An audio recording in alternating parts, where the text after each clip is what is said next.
તો આજે મારે એ વાત કરવાની છે કે આપણે જે આપણું જુનાડું એમાં 4-5 વાર પુલનો વિડીયો બનાવેલો છે.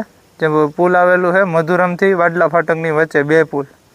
એ 2 પુલનું કામ લગભગ 2 વર્ષ છે હમણાં છે. આવવાના વર્ષે તો સાવ પૂરું થઈ ગયું છે.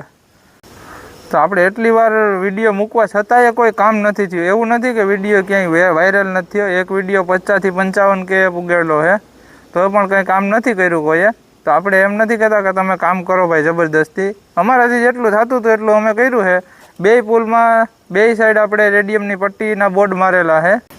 હવે મારે બસ એટલું જ કહેવાનું છે કે મારી નમ્ર વિનંતી છે કે ધારાસભ્ય શ્રી સંજયભાઈ કોરડિયાને કે આ સાહેબ જોવામાં આમાં બહુ પબ્લિક હેરાન થાય. આમાં એક્સિડન્ટ થવાનું બહુ સંભાવના રહે. કારણ કે રાતે તમે નીકળો તો ત્યાં નથી એ કોઈ લાઇટ, નથી એ કોઈ બોર્ડ મારેલા કે ભાઈ પુલ જર્જરિત છે, વાહન ધીમે આંકો કે એવી કોઈ પણ જગ્યાએ કાંઈ પણ વસ્તુ મારેલી નથી.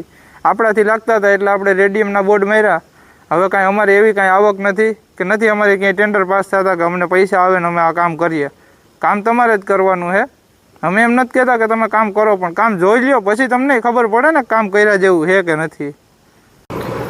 તો તંત્ર પછી ક્યારે જાગશે હવે કે ગંભીરા બ્રિજ ઉપર થયું બધું એવું બધું જૂનાગઢમાં થાય પછી તંત્ર જાગશે?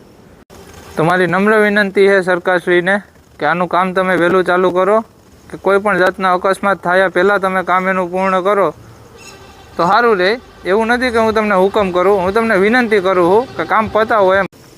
જો તમને અમારું કામ અને અમારો વિડીયો બંને ગમતા હોય તો અમારી ચેનલને ફોલો કરો.